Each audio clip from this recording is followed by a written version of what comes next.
नामदेव द्वारा विठल भगवान की पत्थर की मूर्ति को दूध पिलाने का वर्णन। नामदेव जी के माता पिता भगवान विठल की पत्थर की मूर्ति की पूजा करते थे। घर पर एक अलमारी में मूर्ति रखी थी। प्रतिदिन मूर्ति को दूध का भोग लगाया जाता था। एक कटोरे में दूध गर्म करके मीठा मिलाकर पीने योग्य ठंडा करके कुछ देर मूर्ति के सामने रख देते थे। आगे पर्दा कर देते थे जो अलमारी पर लगा रखा था।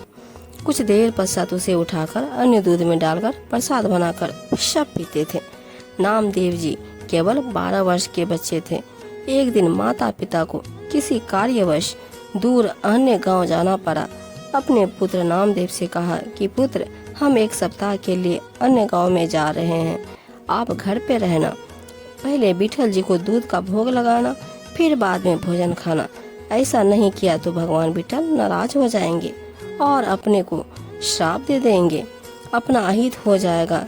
यह बात माता पिता ने नामदेव से जोर देकर और कई बार दोहराई और यात्रा पर चले गए।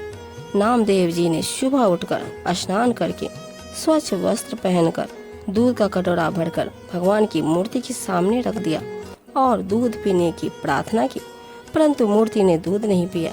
भक्त ने भी भोजन तक नहीं खाया। 3 दिन बीत गए।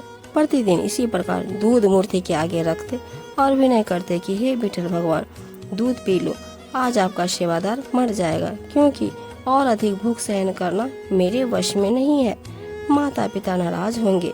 भगवान, मेरी गलती क्षमा करो, मुझसे अवश्य कोई गलती हुई है जिस कारण से आप दूध नहीं पी रहे हो। माता पिता से तो आप प्रतिदिन भोग लगाते थे। नामदेव जी को ज्ञान नहीं था कि माता पिता कुछ देर दूध रखकर बड़ा कटोरा उठाकर अन्य दूध में डालते थे। वह तो यही मानता था कि विठल जी प्रतिदिन दूध पीते थे।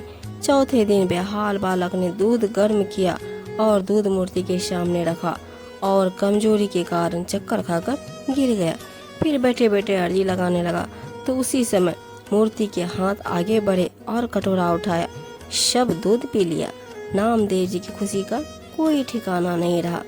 फिर स्वयं भी खाना खाया, दूध पिया। फिर तो प्रतिदिन विठल भगवान जी दूध पीने लगे। 7-8 दिन पश्चात नामदेव जी के माता पिता लौटे तो सर्वप्रथम पूछा कि क्या विठल जी को दूध का भोग लगाया।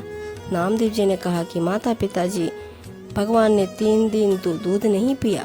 मेरे से तो पता नहीं क्या गलती हुई, मैंने भी खाना नहीं खाया।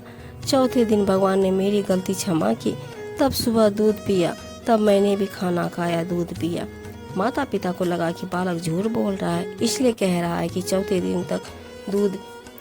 दिन दूध पिया। मूर्ति दूध कैसे पी सकती है? माता पिता ने कहा, सच सच बता बेटा, नहीं तो तुझे पाप लगेगा।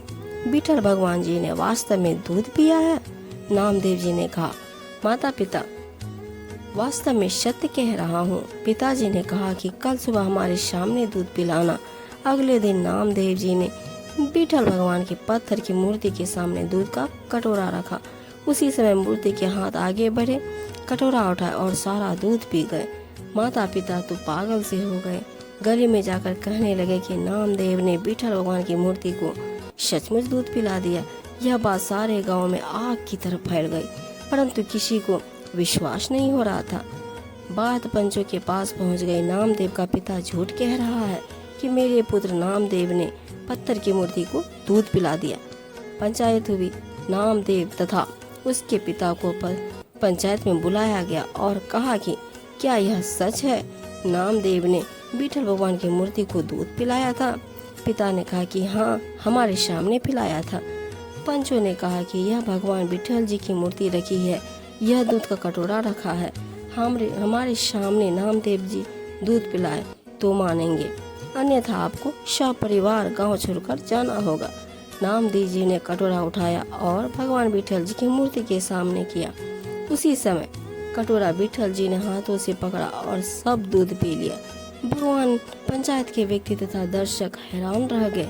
इस प्रकार नामदेव जी की पूर्व जन्म की भक्ति की शक्ति से परमेश्वर ने चमत्कार किए।